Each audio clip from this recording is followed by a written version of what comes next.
연말이 상당히 지금 좀 어수선한 가운데 지나가고 있습니다.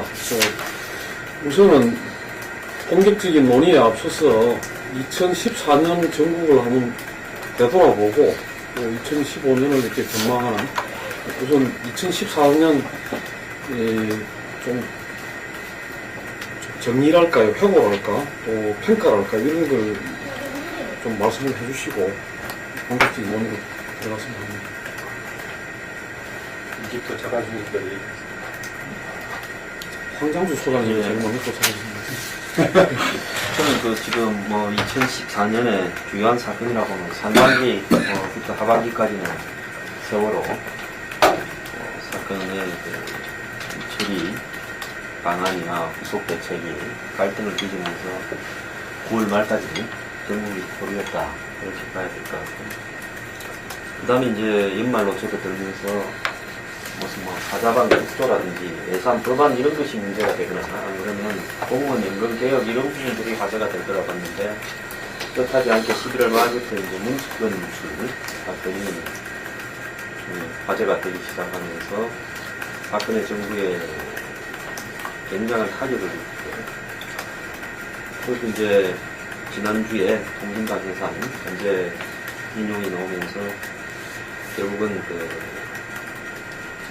이념적인 문제에 대한 논란이 가속화되는 쪽으로 가고 있다. 그래서 지금 한국 정치의 2014년 흐름의 방향이 세월호가 침몰할 거라고 누구도 예상치 못했지만은 세월호 침몰로 4월달 이후에 우리 쪽이 저절로 그 소용돌이 흘러갔고, 그 위에 또 예상치 못한 문건 유출이 연말 전국을 뒤흔들면서 통진당 해산 발표까지 이렇게 오는 과정을 봤을 때, 한국 정치는 예상됐던 것보다는 예상치 않은, 전혀 생각지 않은 일들에 의해서 흘러가고 있는 게 아닌가, 이렇게 생각이 듭니다. 올한해가 정치적으로 보면 갈등과 대치로 점철이 되는 그런 해였던 것 같고요. 그런데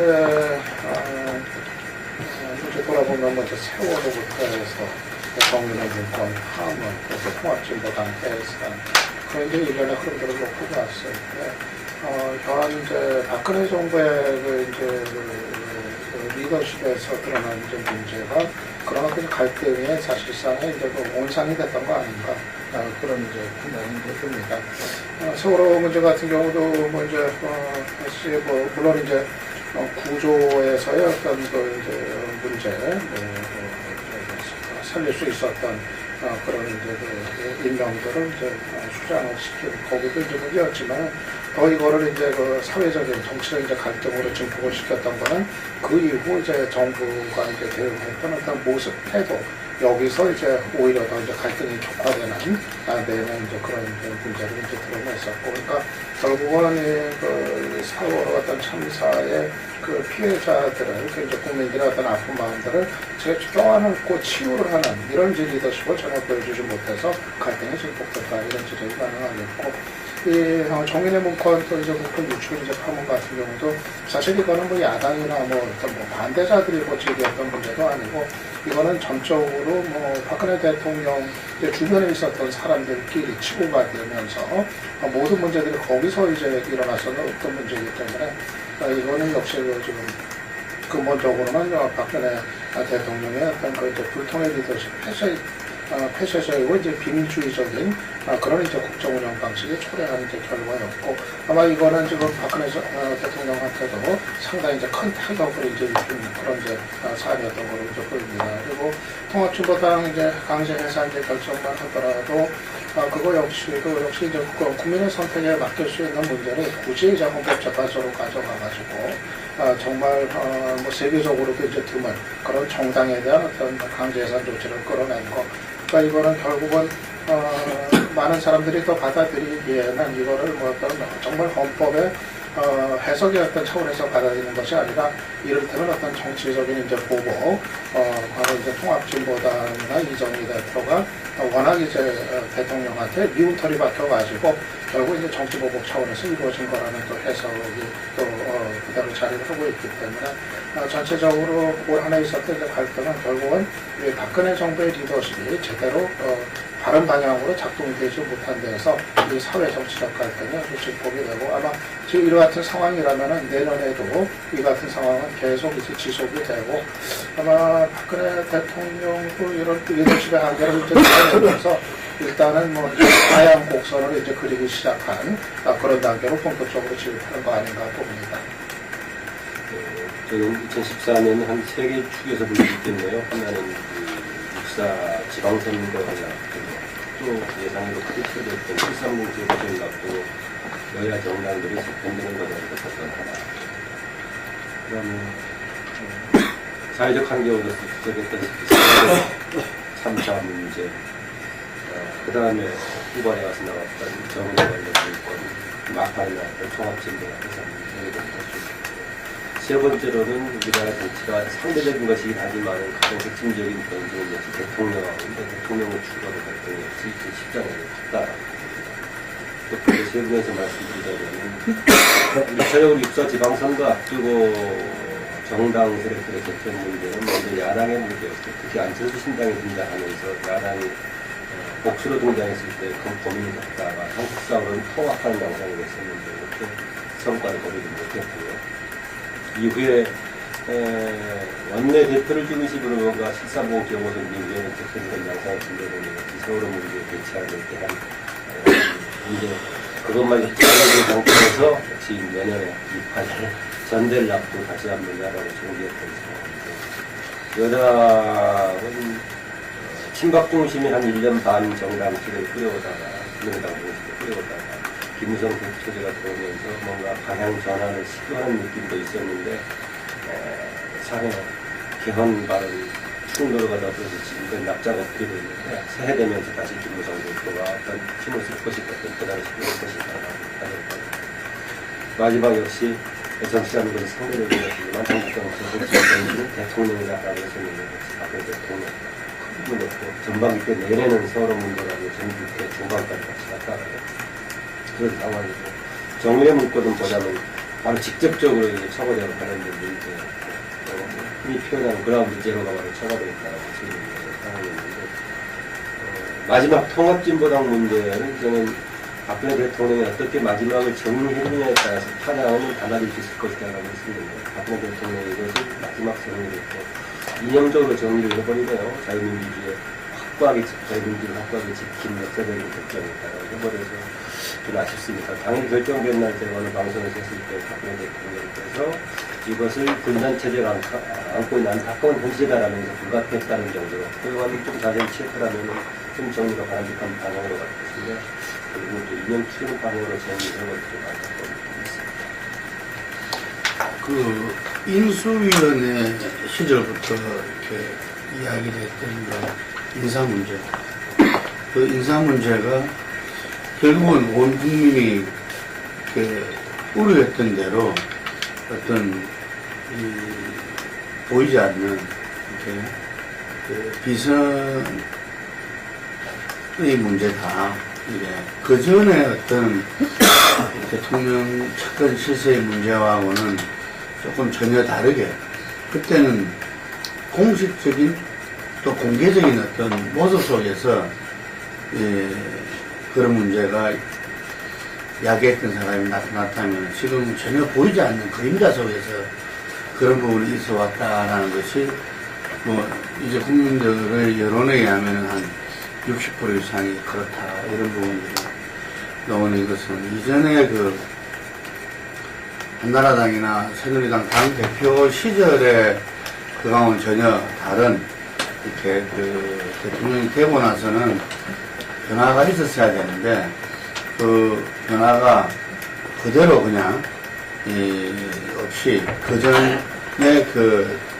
이 비선 라인이 여전히 존재하고 그 사람들이 어떤 국정 운영을 중심 축였다라는 것이 좀 이렇게 드러나서 지지율도 그 경과하던 지지율도 30%대로 이렇게 떨어졌다는 이 부분들이 집권 2년차 말에 가장 중요한 부분이 아닌가. 과연 이래서 내년에 어쨌든 대통령이 인사 쇄신이라든지 뭔가 국정운영 변화를 통해서 이렇게 본인이 세월호 이후에 이야기했던 국가 개조라는 부분식으로 어떤 이 나라와 국민을 위해서 변화를 할 것인지 아닌가.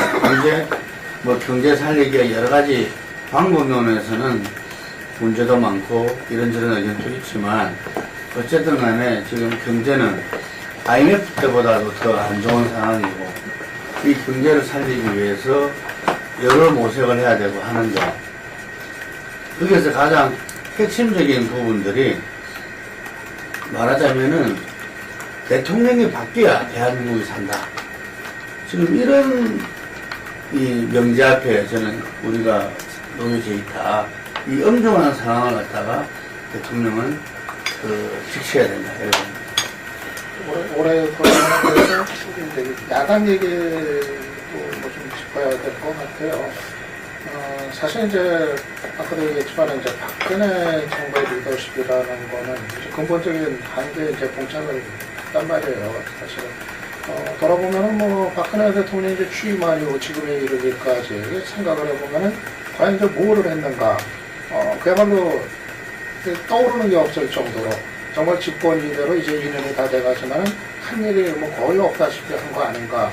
아마 좀 냉정하게 그렇게 좀 판단을 좀 이제 해야 될 것 같고요. 거기에다가 지금 온갖 그 사회정치적인 갈등들이 분출이 되고 있지만은 이걸 해결할 수 있는 리더십을 전혀 이제 보여주지 못하고 그래서 과연 대통령의 리더십이라는 것이 과연 존재를 하는가 하는 그런 이제 근본적인 이제 질문을 던지게 되는 상황이 일어났고 급기야는 이제 뭐 레임덕이 이제 본격화되면서 자중질환의 양상, 그 대통령 주변 인사들끼리 이제 치고받는 이런 양상까지 이제 빚어져가지고 정말 국정 혼돈의 어떤 그 근원지가 이제 그 청와대가 되고 있는 이런 상황이 되고 지지율까지도 이제는 뭐 상당히 이제 좀 추락을 하는 이런 상황이 되고 있는데 그럼에도 불구하고 전체적인 전국의 어떤 그 주도권이라고 하는 것이 야권으로 이제 넘어오고 있지 이제 못한 거 이거는 결국은 이제 야당의 이제 그 한계 이 문제가 참 좀 고질적인 문제로 이제 해결이 되지 않음에 따라서 이 같은 상황, 지리한 상황이 계속되고 있다 이럴 수 있을 것 같아요. 오늘 이번에 그 새정치연합 출범하면서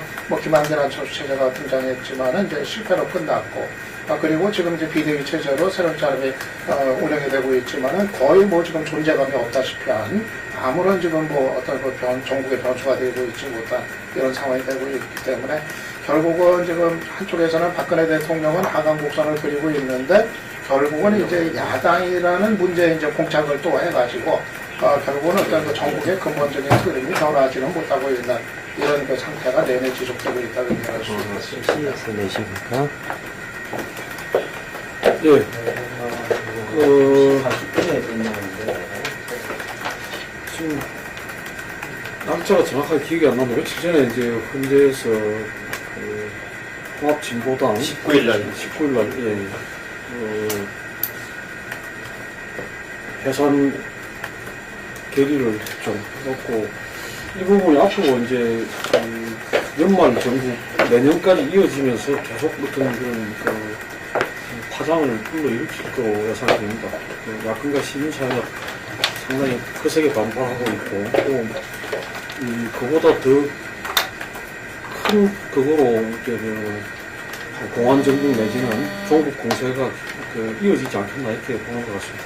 우선 뭐 이 자체를 놓고도 의원직을 박탈한 것이 적법한 것이냐는 논란도 있는 것 같고 또 이제 정부에서 수사 방침을 밝히고 있고 그래서 국제적인 주목도 받는 것 같고 이 부분에 대해서 좀 말씀해 주시죠. 네, 의원직 박탈 관련해서는 의외로 공직선거법 192조에 대한 해석들이 좀 별로 안 하는 것 같아요. 거기는 물론 이제 당선 무효를 내용을 한 것이면 그래도 그동안에 다른 비례의원들이 전부 적용할 때 그걸 가지고 근거를 해서 차라리 제명시켜달라고 하고 했던 것은 평가가 되는 자기 통치라니까.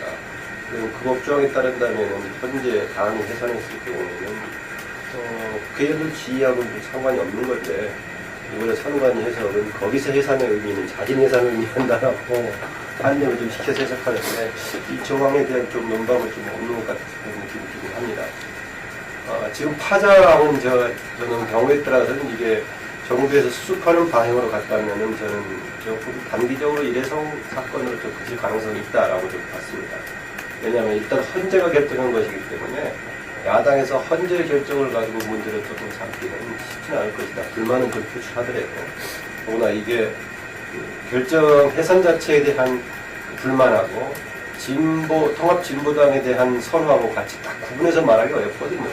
말할 때는 통합진보당의 노선에 대해서는 또 그동안의 행태에 대해서는 공감하지 않지만 해산에 대해서는 강제 해산하고 반대한다라고 구분해서 말하지만 일반 국민들에게 전달되기는 섞여서 전달되기 때문에 통합진보당 자체를 옹호하는 것 때문에 위험스러운 면들이 보여서 쉽지 않을 거다라고 했는데요. 그런데 지금 박근혜 대통령이 지금 겉을 보니까 마무리하는 방향이 상당히 이념적인 방향으로 주도권을 좀 잡는다는 느낌이 있고 또 모르겠어요. 당 관련 지어 세력들에 대해서 지금 극우 세력들에서 고발 조치해놨기 때문에 그게 어떻게 진행이 될지 이 파장이 있을 것 같습니다. 다만 이른바 제야 원료들을 중심으로 해서 진보정당 다시 재건운동하는 것처럼 긍정적인 역할을 할 것인가 이것도 굉장히 논란의 여지가 있고 그런 부정적인 측면도 보이는 게 많습니다. 저는 이 문제는 통합진보당이라는 특정 정당의 문제를 이제 넘어서 이제 그런 문제가 이제 있다고 이제 봅니다. 기본적으로 이번 헌법재판소의 해산 결정이라는 것이 이제 정치적인 결정이다 이렇게 해석할 수밖에 없는데 실제로 그 결정문 그 내용을 들어봐도 정말 대단히 한 나라의 어떤 헌법재판소의 결정문이라고 보기에는 너무도 이제 허술하고 그리고 논리에 비하고로 이제 점철이 된 그런 것들이고 한마디로 얘기해서 이 증거 없이 정말 증거 없이 어떤 의심과 어떤 추론을 가지고 그래가지고 이제 결론을 이제 낸 그러니까 어떤 법적이라기보다는 어떤 이제 정치적인 이제 결정이었었다 이렇게 했습니다. 그거는 또 하나 이제 의원직을 이제 박탈한 문제 같은 경우도 헌법재판소가 과연 이제 그럴 권한이 법적으로 있는가? 아무런 헌법적 또는 법적인 근거도 없이 헌법재판소가 이제 월권을 해가지고 그런 어떤 권한을 이제 행사했다는 것, 이건 아마 두고두고 이제 논란이 될 수밖에 없는 그런 상황이라고 보고, 결국은 이제 헌법재판소가 지금 어떤 정부의 시선을 의식을 해가지고 또 그 태생적인 어떤 보수적인 어떤 구성 이런 거에가 반영이 되면서 같은 정치적인 결정을 이제 내렸고, 결국은 이것이 어떤 통합진보당의 어떤 문제를 넘어서 가지고 어떤 이제 우리의 어떤 우리 사회의 민주주의의 문제, 이 민주주의의 어떤 기틀을 이제 흔드는 이런 이제 결정이 됐다는 점. 그리고 이것이 일단 해산 결정으로 끝나는 것이 아니라 지금 이제 정부가 지금 검찰이나 어떤 경찰이 이제 앞장서면서 바로 이제 공안정국으로 이거를 이제 연결시키려는 움직임들이 나타나고 있고, 그래서 이제는 아마 이런 움직임이 계속이 된다고 했을 때 이거는 이제 통합진보당의 어떤 해산을 둘러싼 논란이 아니라 결국은 어떤 힘에 의한 통치, 공안정국을 어떤 조성하는 거에 대한 어떤 반발 이런 거로 이제 다시 또 이제 새해 들어서도 아마 이런 대치 상황이 오히려 본격적으로 진행될 가능성이 커지지 않겠는가.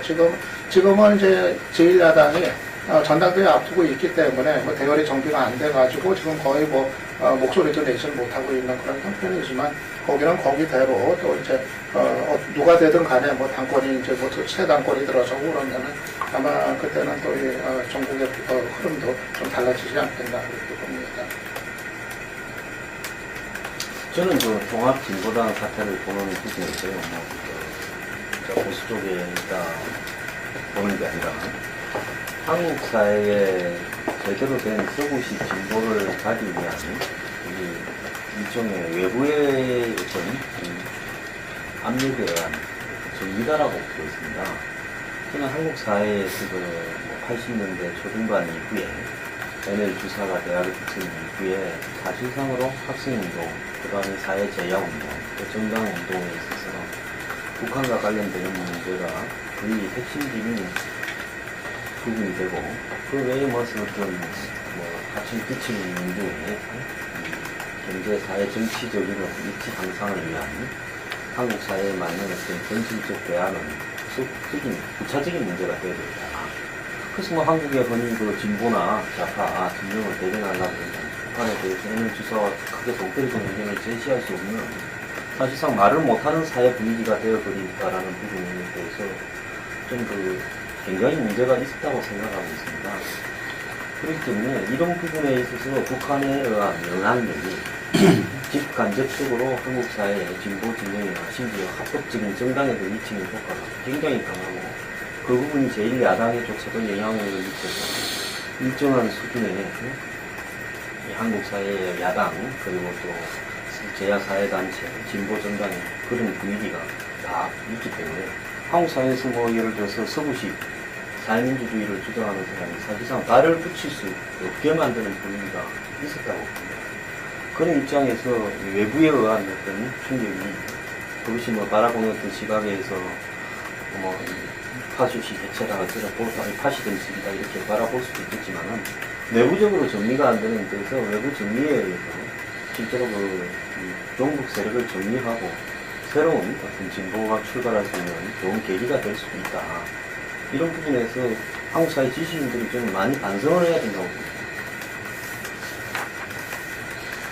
봅니다. 지금 이번에 현재의 통합진보당 해산은 뭔가 쫓기듯이 서둘렀다. 이런 부분들이 지금 여러 지적 속에서 나오고 있습니다. 판결문에서도 틀린 내용들이 있다든지, 누가 보더라도 졸속으로 이렇게 판결문이 쓰여진 부분도 나타난다든지, 이 부분들이 지난번에 헌재 소장이 검역 내에 선고가 있을 것이다 라는 이야기가 국정조사 중에 이렇게 나오고, 실제로 보면은 이게 이석기 사건의 대법 판결이 내년 초에 나올 예정인데, 그 판결이 나고 나서 헌재가 이게 대한 어떤 최종 판단을 하는 것이 누가 보더라도 자연스러운 일인데, 그 최종 판결 전에 이번에 선고를 했다는 것은 이건 뭔가 자연스럽지 못하다.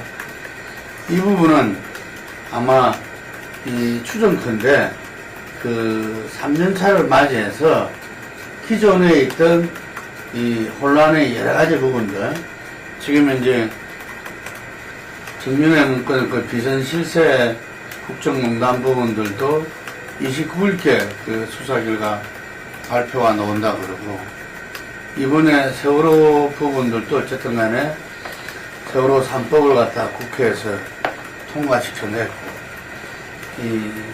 그래서 모든 것을 검역 내에 어떤 그런 부분들을 정리를 하고 내년부터는 어떤 좀 새로운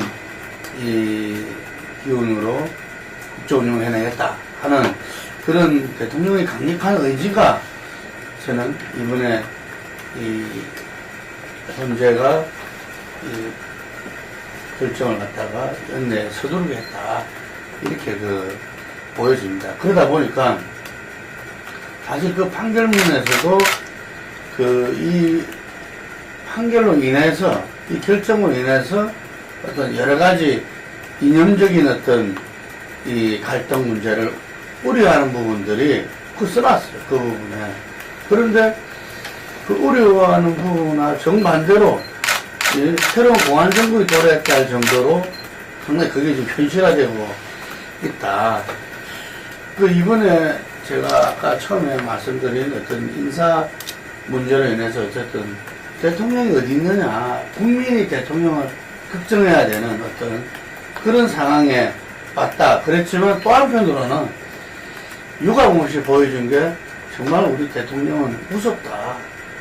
정말 겁나는 사람이다. 라는 부분들을 갖다가 여성 리더십 같으면은 부드럽고 온화하고 따뜻하고 이런 리더십을 국민들한테 보여줘서 그것이 또 시너지 효과가 나도록 해야 되는데, 오히려 이 연말에 와가지고는 온 국민들이 본 게 정말 무섭고 두려운 존재다.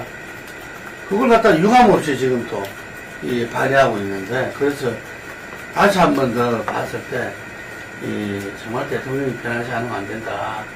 근데 이 공안정국이 이 판결 이후에 이렇게 조성되는 이런 공안정국의 여러 가지 부분들은 정부 여당을 위해서도 이거 전혀 바람직스럽지 못하다. 이게. 그래서 아마 제 생각에 오래 가지는 않겠다 저는 생각을 합니다.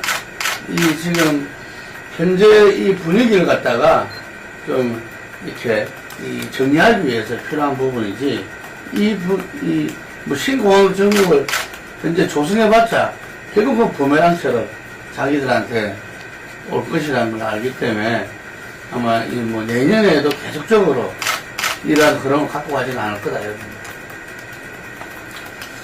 아까 이제 황 소장님 말씀대로 이 통인당 해산이라는 것이까지 오게 된 과정을 보게 되면 역시 이제 그동안의 진보 진영이라고 할까, 민주개혁 진영에서도 분명하게 반성하고 좀 자신들을 되돌아보고 좀 그걸 해야 되는 부분이 있는 게 사실인 것 같습니다. 또 한편으로는 그러나 이걸 선거를 통해서 충분히 정리할 수 있는 거고, 통진당이 지금 무슨 우밀 승천하는 것도 아니고 지금 기가 꺾일 대로 꺾여가지고 있는 상태에서 꼭 헌재라는 저런 장치를 통해가지고 이런 걸 해야 되느냐 하는데 상당히 한 아쉬움이 있고, 또 이게 자칫 국제사회에서도 이게 우리나라가 상당히 웃음거리가 될 수 있는 그런 소재를 제공했다는 점에서는 아쉬움이 남는다 이렇게 생각이 됩니다. 다만 이게 이제 너무 파장이 장기화돼가지고 종북이라는 것이 박근혜 정부 5년 내내 이것 갖고 이제 저걸 하는 이런 식으로 간다면 참 안타까운 노릇이 아니겠나, 그런 일은 좀 없는 게 좋겠다 이런 생각이 듭니다. 좀 한마디만 드리겠는데, 저도 아까 이 박사님 얘기처럼 결정문 자체가 아픈 논리가 참 엉성하게 갖다 붙였다는 느낌이 있는데요. 어쨌든 간에 그렇게 결정했음에도 불구하고 8대1이었지만 혹시 개별 재판관들 마음은 51대 49에서 여러 개 모아지다 보니까 결국은 8대1로 갈 수도 있다고 본다. 그렇게 본다고 했을 때 저는 보충의견에 어떤 게 들어있을까? 보충의견에 따라서 그건 단순화시켜서 모아놓은 건 되겠지만 보충의견에 조금 여러 가지 이해할 만한 부분이 있을까라고 봤었는데 오히려 보충의견이 더 강도가 높더라고요. 이렇게 나와서 그런 점이 있었고, 그러면서 그대로 연상되는 것이 58년 조봉암 진보당 사건 처리되는 방식하고 유형이 너무 똑같다. 처음에는 강령을 중심으로, 평화통일하는 중심으로 강령을 중심으로 했다가 나중에 강령 자체는 위헌이 아니라고 결정이 났고 실제로 나중에 가첩대로 쳐버리겠는데, 이번에도 보면은 진보적 민주주의 갖고 걸었다가 내용은 이제 상당 부분이 아로 사건 등을 비롯한 다른 걸 가지고 근거로 대하는 걸 보니까 너무나 두 유형이 비슷해서 안타까움이 있습니다. 아까 황 수장이 지적한 대로 그런 부분은 저는 제거를 강제로 한다고 했을 때 충분히 다른 방법도 가능했다. 예컨대 지금 이석기 재판도 금방 끝날 것 같고 등 해가지고 내부적으로 구체화된 사건을 가지고 국가보안법이든 내라는 뭐든 간에 좀 제거할 수가 있었는데 정당에 대한 해상까지 너무 크게 서두르지 않았느냐. 12월 19일 딱 맞춰가지고, 더구나 일부 보도에 따르면은 최종 9명 재판관 가결했던 것이 1시간 전에 일어났다는 이런 의견까지 있고 해가지고 그런 진행되는 과정에 조금 의구심이 있긴 합니다. 저는 이렇게 좀 생각을 할 필요가 있습니다. 솔직히 우리 사회에 각종 범대위라고 부르는 이 장갑차 범대위, 미군 선택기지 반대 범대위, 그 다음에 광우병 촛불시 범대위, 그리고 제주 강정마을 범대위, FTA 반대 범대위, 이런 어떤 부분에서 한국 사회 구조를 기본적으로 신식민지, 반자본주의, 특히 친미로 이렇게 바라보는 어떤 시각에 우리 사회 제야와 진보 정당의 가수를 정하고 있는 상황 속에서 과연 진보 진영이나 좌파 진영이 스스로가 올바른 수구식 진보를 하면서 그리고 한국 사회의 가칭 민중들의 이해관계를 위해서 일할 수 있는 그런 자정을 만들 수 있을 거냐. 저는 이번에 이 통진당에 대한 헌재 해산 결정에 대해서 바라보는 시각과 별도로 이야기하는 부분입니다. 저는 거의 불가능하다고 봅니다. 저도 80년대 때 학생운동을 할 만큼 했고 그 이후에 사회운동을 35까지도 했고 했는데 한국 사회에 지금 현재 이 사회운동권의 주류의 입장에 서지 않고는 올바른 목소리를 낼 수 없는 시도거든요. 3인주의 정당을 만들려고 저도 노력을 해봤어요. 거의 불가능하다는 부분에 대해서 굉장히 많이 좌절감을 느꼈습니다. 그런 어떤 부분에서 바라봤을 때 통진당 해산이 뭐 박근혜 정권이 어떤 자신의 정치적 목적에 의해서 통진당을 해산시켜서 헌재 양력을 넣어서 해산시켰다. 이렇게 비판하는 입장에서 바라볼 수는 있겠지만은 과연 내부에서 선거를 통해 가지고 통진당이 그러면 예를 들어서 소멸된다고 해가지고 한국 사회의 진보 진영을 덮고 있는 진보 분위기 그리고 진정한 진보에 대한 어떤 이 새로운 콘텐츠 발굴과 어떤 노력 이런 것들이 생길 수 있겠는가 봐서 굉장히 저는 회의적이고 한국에 이념은 넘치는데 진정한 진보에 관한 이념은 거의 없었다. 꼭 사회 주류적인 입장과 반대 소리를 내는 어떤 양심적인 지식인들이 과연 좌파 진영에서 얼마나 있었느냐 이런 어떤 부분을 바라볼 때 저는 좌파 진영 전체가 반성해야 될 부분이 굉장히 있다고 봅니다. 저는 해산 결정도 문제지만 이제 그 이후 지금 전개되는 상황이 이제 심각히 이제 우려가 되는 건데요. 뭐 이제 별의별 얘기들이 지금 뭐 다 나오고 있는 것 같아요. 뭐 통합진보당 당원 전체에 대한 뭐 조사 가능성이라든가 또 의원직 상실한 사람들의 피선거권을 아예 뭐 박탈하는 거라든가 또는 뭐 아예 그 통합진보당을 이적단체로 이제 규정하는 거 이런 것들이 한마디로 얘기해서 이거는 뭐 충성 경쟁 아닌가 하는 이제 생각이 이제 들 정도로 정말 대통령을 향해 가지고 법무부나 어떤 검찰이 정말 어떤 그 충성 경쟁을 벌이는 장면 같이 이런 게 이제 떠올려질 정도로 정말 이제 뭐 과잉 조치라는 또 어떤 어떤 사법적인 판단 없이 뭐 이적 단체로 규정한다는 게 멀쩡히 15년 동안 지난 15년 동안 멀쩡하게 정당 활동을 해왔던 당을 이제 와서 아무런 사법적인 판결도 없이 뭐 이적단체로 뭐 규정을 하는 걸 검토한다든가 정말 정상적인 어떤 그 민주주의 사회에서는 상상하기 어려운 그런 얘기들이 막 이제 쏟아져 나오고 있는데 저는 문제는 이거에 대해서 이제 브레이크를 걸 사람이 지금 이제 아무도 없다는 거 이것이 이제 문제인 것 같아요. 이런 얘기들이 경쟁적으로 쏟아져 나오고 실제로 행동으로 이제 진행이 되고 그래도 이거를 누가 이거 여권 내에서도 이거는 제동을 걸 이런 이제 사람이 없다는 게 이제 뭐 문제고 그렇기 때문에 이런 거는 현실로서 이제 전개가 될 가능성도 상당히 있다 이렇게 봅니다. 문제는 이제 박근혜 대통령이 이제는 사실은 뭐 이제 지지율도 이제는 좀 본격적으로 이제 좀 이제 하락 단계로 이제 뭐 들어갔고 사실은 뭐 국민의 마음을 되찾을 수 있는 뾰족한 어떤 자신의 뭐가 지금 없는 상태거든요. 지금까지 박 대통령의 어떤 그 스타일로 봤을 때는 민심을 다시 찾아오고 어떻게 국민의 지지를 뭐 회복할 수 있는 이런 그 마땅한 방법이 사실은 없는 상태인데 이런 상황에서 대통령이 결국은 검찰과 경찰이라는 이 힘에 의존하는 이제 통치로 이제 치닫는다고 했을 때 이 앞으로의 그 상황이 나라 전체는 물론이고 박 대통령 자신에게도 대단히 풀기가 어려운 더 어려워지는 상황으로 이제 가는 게 아니겠는가. 이거를 지금 이 난국을 정치로서 소통과 정치로서 이걸 풀어야지 대통령이 이거에 대해서는 전혀 아무런 그 해결책이 없이 그냥 힘으로만 이거를 이제 전국을 국정을 운영해 나가기로 마음을 먹는다고 했을 때 이 상황이 상당히 좀 이제 우려가 되는 국가적으로 그쪽으로 치닫지 않을까 좀 되다 봅니다. 그런데 지금 우리가 지난 대선 댓글에서 대선 불복 세력이다 이래가지고 그 야당의 어떤 그 대선 댓글에 대한 문제 제기를 여당에서 이렇게 규정하고 했어요. 이번에 이제 헌재 결정에 대해서 일부 이 야당 정치인들이 이래저래 하는 부분들을 갖다가 헌법 불복 세력이다 이런 식으로 이제 전부 다 운신의 폭이 좁아질 수밖에 없는 거죠. 그래서 요즘 정치권의 유행어가 존중한다라는 것이다. 현재 결정을 존중한다. 이런 이야기가 나오고 지금 새누리당에서는 어떤 그 현재 결정에 대해서 조금이라도 좀 약간 비켜가는 말이라도 나오면은 봐라. 이래서 지금 제1야당이 종북 숙주 노릇을 한 거다.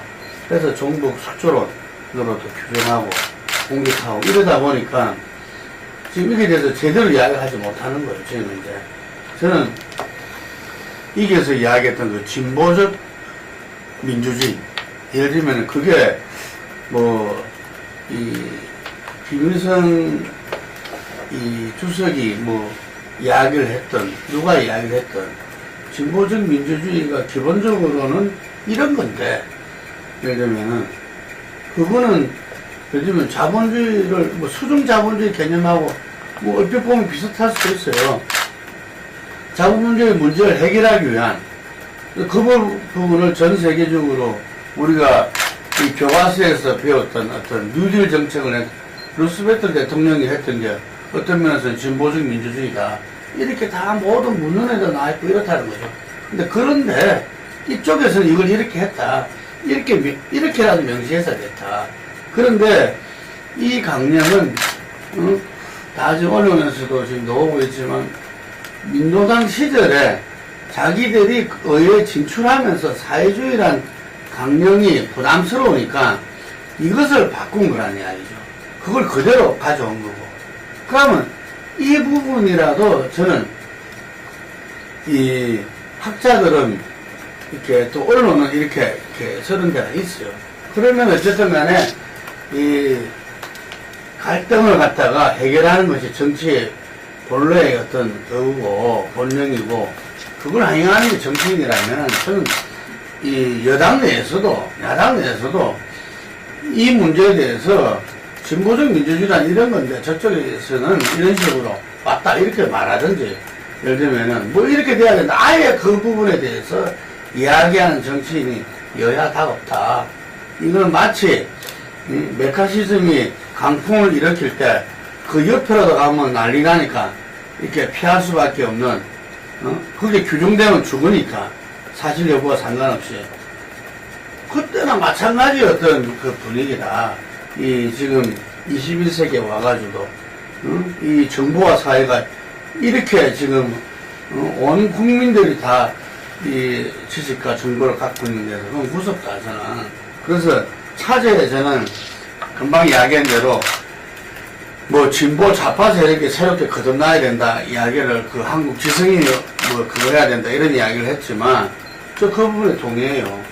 정면으로 이 부분들이 뭐가 뭔지에 대해서 저는 국민들한테 당당하게 자기들이 그 소신을 가지고서 자기가 그걸 이야기를 하고 그런 다음에 이 국민들이 판단하고 그것이 선거에 의해서 그걸 대접해야지. 지금 누군가는 이 나라를 갖다가 지켜야 될 세력이 있고 누군가는 나라를 말아먹을 세력이 있어가지고 이 사람이 이 말아먹을 세력을 갖다가 이게 법적으로 이렇게 정리하지면 안 되는 이런 지금 사회는 아니다 이거죠. 이게 왜? 이 모든 것이 다 공개되어 있다는 이야기입니다. 엄밀하게 활동하고 그것을 잘 모르지만 그래서 이 흔히 요즘 또 이 시중에 유행어가 뭐냐면 일반화의 오류입니다. 어디 보면은 뭐 이렇게 친구들이나 어디나 만나면 무슨 말 하면은 니 그 일반화의 오류다. 이게 그 민심이 놀라운 겁니다. 지금 이번에 헌재 결정을 한마디로 말하면은 이 시중 민심은 일반화의 오류다. 이렇게 이야기를 해요. 이게 그래서 저는 이 성숙된 어떤 이 국민의 수준이 민심이 저는 또 한편으로는 이 공안 정국에 길게 가지 못하게 할 것이다 이런. 예.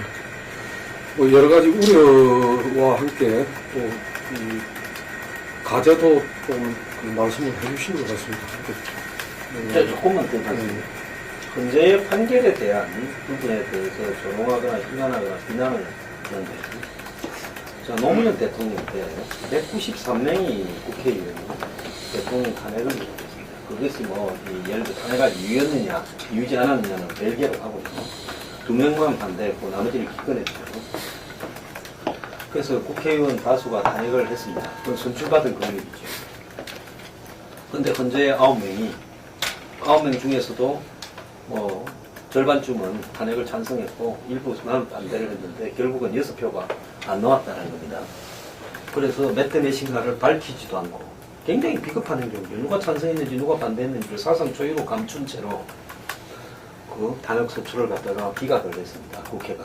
자, 선출받은 권력이 탄핵한 부분에 대해서 선출받지 않은 헌재의원 일부 4명 중 5명이 8명이 그걸 기각하는데 했는데 그때의 어떤 결정에 대해서는 이렇게 비판을 했었습니다. 부패한 국회가 감히 대통령을 탄핵한다. 그래서 이게 헌법이라거나 우리가 사는 어떤 국가 시스템과 제도 부분에 대해서 그걸 힐난하고 비난하려면요. 그때 얼마나 편리하게 자기의 입장에 따라서 다르게 갖다 붙일 수 있는가라는 부분을요. 그것도 우리 스스로가 과연 이런 식의 비판을 하는 것이 옳은가에 대해서 좀 돌이켜볼 필요가 있는 거예요. 그때 노무현 기각시킨 거는 굉장히 해피했기 때문에 헌재는 훌륭했고 지금 예를 들어서 통진당 해산하는 헌재는 전부 정권의 합작이고 죽은 거야. 그런 어떤 부분에서 이중잣대를 거둬야 된다고 봅니다. 예, 이 문제는 이 정도로 하고요. 이야기를 하게 되면 할 말은 더 많겠습니다만, 이 정도로 하고 넘어가겠습니다. 넘어가고, 아까 29일까지 지금 정윤의 문건 문제를 경찰이나 검찰에서 정리를 한다고 그러는데, 이게 이대로 이제 정리가 되면서 넘어갈 것이냐, 아니면 이게 또 내년 전국으로 이어지면서 계속적으로 이게 대통령의 리더십과 관련한 논란으로 이어질 것이냐, 이런 것도 이제 봐야 되고, 또 이제 아무래도 지금 상황으로서 연말에 일정하게 좀 인사가 있지 않겠나 싶은데, 그때 또 어떻게 이게 작용을 하고 반영이 될지, 여권 내부가 이걸 계기로 해서 좀 변화된 어떤 그런 걸 기대할 수 있는지, 여러 가지 문제들이 있는 것 같습니다. 이 문제 좀 짚어봤습니다. 문건 자체에 대해서는 대략 이제 판명이 나는 것 같아요. 문건의 이제 진위와 관련해서는 문건의 내용이 허위다 이렇게 판명이 나는 것 같고, 유출의 경로도 일단은 좀 이제 판명이 나는 것 같은데, 그런데 그렇다고 해서 이 논란이나 의문이 해소가 될 수 있는 상황은 좀 아닌 거로 이제 봅니다. 애당초에 이제 문제였던 근본이라는 것이 단지 문건에 이제 국한이 된 것이 아니라, 문건 밖에 있었던 여러 가지 정황들, 상황들, 또 이제 의문들, 이런 것들이 다 이제 묶여져서 이제 제기가 됐던, 이제 그런, 국정 개입, 또 이제 문건 유출의 이제 논란이었던 건데, 검찰 수사에서는 철저하게 이 문건에 이제 한정을 해서 수사를 했기 때문에, 검찰의 어떤 결론을 이제 내린다 하더라도 그것이 이제 박화천 정재훈이라는 개인의 어떤 날조극이었다, 자작극이었다, 이렇게 결론을 내리신다 하더라도, 여타의 의혹들이 풀리지 않는 한은 논란은 계속될 수밖에 없다, 이렇게 봅니다. 구체적으로 단적으로 몇 가지 예를 만들어 보더라도, 문체부 국과장 인사에 왜 박 대통령이 이제 인사 조치에 이제 개입을 했는가, 이거를 둘러싼 여러 가지 풍문들, 여러 가지 해소가 되지 않고 있는 거고, 또 박지만 씨가 처음 미행설에 관해서 아주 적극적으로 대응할 것처럼 하다가 왜 돌연 이제 입장을 이제 바꿨는지, 이런 거라든가, 그리고 아무튼 이런 여러 가지 문고리 3인방의 인사전행 이제 논란이라든가 여타의 부분들이 지금 제대로 지금 다루어지지 않은 상태이기 때문에 이 검찰 수사만 가지고 가리기는 한계가 있는 문제였다, 이렇게 이제 봅니다. 그리고 무엇보다도 이러한 파문을 낳았었던 이제 근본적인 문제는 역시 이제 박 대통령의 국정 운영 방식의 폐쇄성, 이 비밀주의, 이거로 인해 가지고 갖가지 풍문이 이제 장안에 이제 다 돌고 이제 그리고 결국은 이 문고리 어떤 권력이라는 것이 상징했던 것이 정말 누구도 대통령과 이제 얘기조차나 소통조차 하기 어려운 그런 이제 환경, 이런 거로 이제 얘기가 이제 됐었던 건데, 그렇게 보면 결국은 이 근원에는 박근혜 대통령의 국정운영 방식, 또 리더십, 이런 문제가 이제 부딪히게 되는 건데, 여기에 대해서는 전혀 박근혜 대통령이 현재까지 보면은 전혀 어떤 그런 성찰적인 이런 접근을 하지 않고 있기 때문에 검찰 수사는 그것대로 끝나겠지만은 의혹은 또 여러 가지 의문들은 그냥 남고, 또 이 같은 문제를 낳은 근본적인 토양은 계속된다, 좀 이렇게 봐야 될 것 같습니다. 애초에 청와대에서 규정했던 대로 끝나는 것 같죠. 첫 점은 문건 유출의 조건이 있고, 찌라시라는 것은 이미 청와대 내부의 상황을 이미 전에 판단했다고 하는 것 같고요. 그래서 유출되고, 박반천의 문건을 가지고 국정을 농단했던 박반천 농단 사건을 이제 가능성이 좀 있어 보이는데, 몇 가지 지금 지적한 대로 유령하고 싸워 떨어졌던 간에 박지만 측하고 정윤 측하고 알력이 있었던 것도 분명한 사실 같고요. 그 다음에 인사 문제 가지고 뭐 역시 또 했던 건 분명한 거고, 최근에 제가 보기에도 뭐 예, 이부속 비서관 등등을 하는 것은 뚜렷하게 지금 제가 주변에서 보이게 느끼게 있는 그런 개인 문제가 터지는 것 같은데, 이 문제 처리를 박근혜 대통령이 문제를 뭔가 해소하는 방향으로 처리를 했느냐, 국민들이 보기에 우격다짐식으로 처리했느냐라고 보자면은 뭔가 문제를 풀어주는 방향으로 이번에 정리 못한단 말이에요. 검찰이 나왔을 때 우격다짐으로 어쨌든 간에 문제가 제기된 것을 이렇게 꺾어버리는 그런 상황으로 끝나는 것 같아서 여기에 대한 부정적인 파장은 남아있을 것 같습니다. 저는 박근혜 대통령이 야당에서 제기하든 비판자들이 제기하든 간에 계속 맞받아치면서 밀어붙이고 가는 것이 박근혜 대통령한테는 그동안 오히려 난 지지의 중요한 힘이었다. 월급그 계속 가는구나 하고, 박근혜 대통령 무슨 일이 터지든 간에 40% 내외를 넘는 그런 지지율이 중요한 힘이었는데, 지금 그게 이제 힘이 아니라 더 이상 갈 수 없는 부정적인 요인이 되고 있다는 점에서 심각하게 발견된다는 겁니다. 흔히 박근혜 대통령 상대적으로 조금 큰 사건이 터졌음에도 불구하고 왜 높은 지지가 나오니까 이렇게 따졌는데, 제가 뭐 근래 보면서 그것은 박근혜 대통령이 상대방이 뭐라고 비판해도 그냥 밀어붙이고 가는 것이 오히려 뭔가 있겠지 하고 믿어주는 거였다면, 이번에는 역시 또 안 받아주고 밀고 가구나 하는 부정적인 요인이 될 거다라는 느낌이 좀 제가 있습니다. 그 스타일이거든요.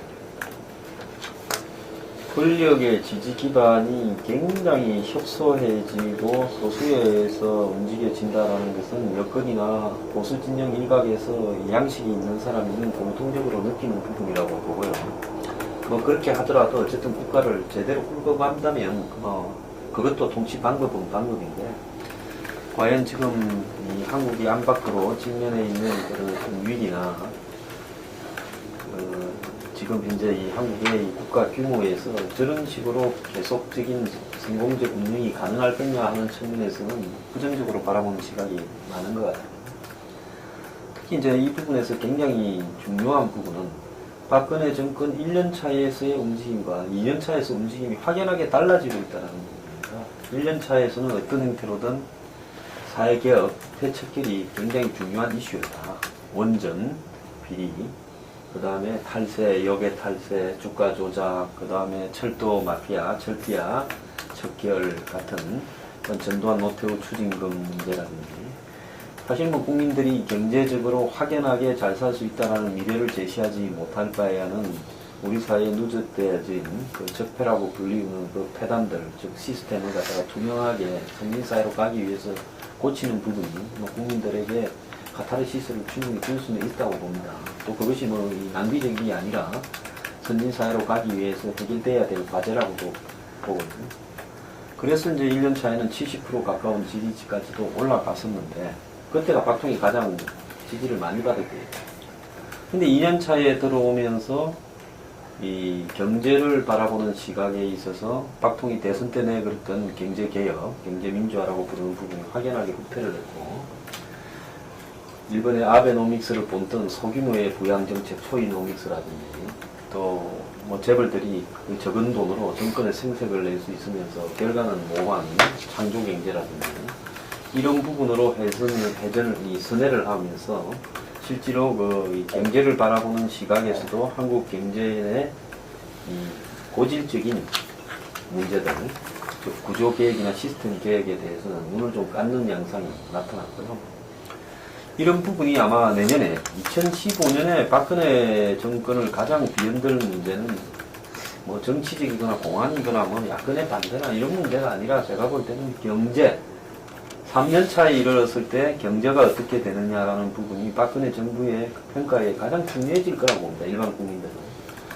근데 지금 전 세계적인 경제 양상을 보면 중국이 지금 앞으로 2년 안에 굉장히 어려워지게 될 거고, 중국이 어려워지면 한국 경제가 가장 타격을 많이 받을 거라고 보고 있음에도 불구하고, 실제로 이 경제에서 1년 뒤, 2년 뒤가 어떻게 될지를 갖다가 계획을 하면서 끌고 가는 일종의 브레인이 있느냐라고 할 때 굉장히 의문스러운 부분이 많이 있어요. 그래서 경제 상황이 안 좋아질 때는 결국 지금 박근혜 정권이 끌고 가는 어떤 핵심적인 것은 지지율 관리에 기반을 두고 나머지 어떤 정책들을 행사하고 있다고 보고 있습니다. 지지율만 유지된다 그러면 뭐 기존에 하던 어떤 이 패턴을 그대로 유지를 하면서 밀고 가려고 하는 어떤 성향이 확실할 거라고 보는데, 근데 이 지지율에 가장 큰 영향을 미치는 부분이 경제 부분에 대한 국민적 시각이 1년차, 2년차 할 때 관망하다가 3년차 할 때 평가를 내릴 가능성이 많다고 보고 있어요. 그래서 이런 어떤 부분들을 고려할 때 과연 지금과 같은 이 제한된 소수, 그리고 또 그것도 특별히 능력이 있어 보이거나 어떤 개혁적으로 보이지도 않는 소수를 가지고 정권이 꾸려나갈 수 있을 것이냐. 그리고 또 여당하고의 관계에서 지금 뭐 위태위태하잖아요. 여당하고의 관계에서 개헌을 바라는 여권과 또 야권에서도 그걸 지지하는 어떤 세력들이 있는데 이 부분을 누르고 지금 청와대가 끌고 가는 부분에서 과연 여권 전체가 동상이몽을 하고 있으면서도 서로 간의 필요 때문에 제한적으로 전쟁을 갖다가 이렇게 벌이지 않는 이런 양상으로 끌고 가고 있는 게 있어 한마디로 살얼음 위를 걷는 듯한 모양이다. 청와대가 약간만 힘을 갖다가 상실한다면 아마 여당 내부에서도 반란이 일어날 수 있을 것이다. 이런 어떤 부분 때문에 경제나 여권 내부의 어떤 문제, 또 소수의 제한된 스텝에 대한 의존, 이런 부분이 이번에 그 연말하고 연초에 과감하게 탈피되지 않으면 지금 뭐 정윤회가 문건이 있고 뭐 자기들끼리 만나고 나면 그것도 사실이라도 좋다는 겁니다. 그게 잘할 수만 있을 능력이 있고 그것이 결국은 국가적으로 긍정적인 영향을 미치고 제대로 된 인사를 채택할 수 있는 부분이 된다 하면 좋은데 그것이 지금까지 잘 되어 왔느냐고 봤을 때 의문이고 앞으로도 잘할 가능성이 별로 없기 때문에 실질적으로 대통령이 지금까지 2년차까지 있어왔던 문제들을 인정하면서 방향을 선회하지 않은 경우에 3년차에서 굉장히 고립이 될 수도 있다. 이런 어떤 부분이 우려된다고 봅니다. 근데 지금 안 소장 이야기를 받아서 보면은 요즘 보면은 인사쇄신을 강력하게 요구하고 주문하는 게 보면 거의 다 보수신문들입니다. 보수신문들 사실 보면은 정말 인적 쇄신, 왜냐면은 그리고 소통 이거 하지 않으면 안 된다. 강력하게 이야기하죠. 어제도 보니까 문화일보도 막 사설에서 강력하게 요구해놓는데 그 부분들이 뭐냐면 이제 보수 세력들이 대통령이 변하지 않으면은 정말 이 나라가 어찌 될지 모를 뿐더러 이 보수가 지금 이제 구름 위에 있을 수가 있다가 땅에 전부 다 처박힌다. 라는 걸 갖다가 이렇게 피부적으로 체감하고 있는 것 같아요. 이게. 그래서 저는 새누리당 의원들을 갖다 이렇게 접해보면은 이번 이 과정 속에서 지금 말하는 인사 개편은 하실 것 같은데 국민들이 볼 때 인사 쇄신까지 나가겠느냐. 과연 3인방을 정윤회야 뭐 그거는 이번 그 수사 결과에서 아무런 그 없었다 하면 그만이니까. 근데 3인방이 실제적으로 뭐 이재만 비서관 같은 경우는 인사위원회에 들어와 있고 총무비서관이 뭐 누구는 뭘 하고 있고 이거는 다 나타났던 거고 실제로 그 대통령이 어떤 장관한테 무슨 지시를 내는 것도 그 비서관 3인방 그 친구들이 전화를 하고 뭐 이렇다는 거 아닙니까? 예를 들면은 이 부분에 대해서 국민들이 볼 때는 지금까지 역대 어느 대통령도 이런 문제가 됐을 때는 뭐 업참 마속 차원이 아니더라도 다 교체를 해왔다. 이게 뭐 이 정도 이게 문제만 제기돼서도 뭐 직무정지라든지 뭐라든지 했어야 되는데 꿈쩍도 안 하고 있다. 그렇기 때문에 지금 보수신문들이 그렇게 다들 뭐를 뭐 말해야도 맞춘 듯이 그래 하고 있다.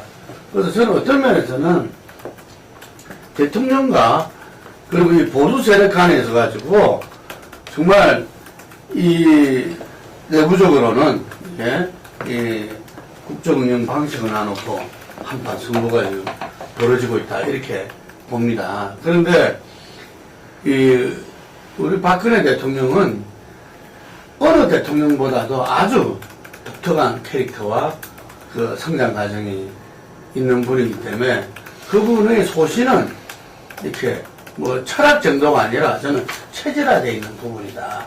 아까 우리 김만원 박사님께서 말씀하신 대로 밀고 나가는 그 가운데서 지지율이 예를 들면 유지 형성되어 왔다라는 이야기를 하셨는데 그건 지지율 차원이 아니라 그게 자기의 삶 그 자체다 저는 이렇게 봅니다. 예, 그렇기 때문에 상당히 지금 이제 보수 언론에서 그렇게 요구하고 있는 어쩌면 안 하면 저는 굉장히 막, 갈구하고 있다고 봐요, 이게. 그 부분들이 이루어지기가 상당히 어렵지 않느냐. 그래서 그 부분에 대한 우려를 많이 하더라고.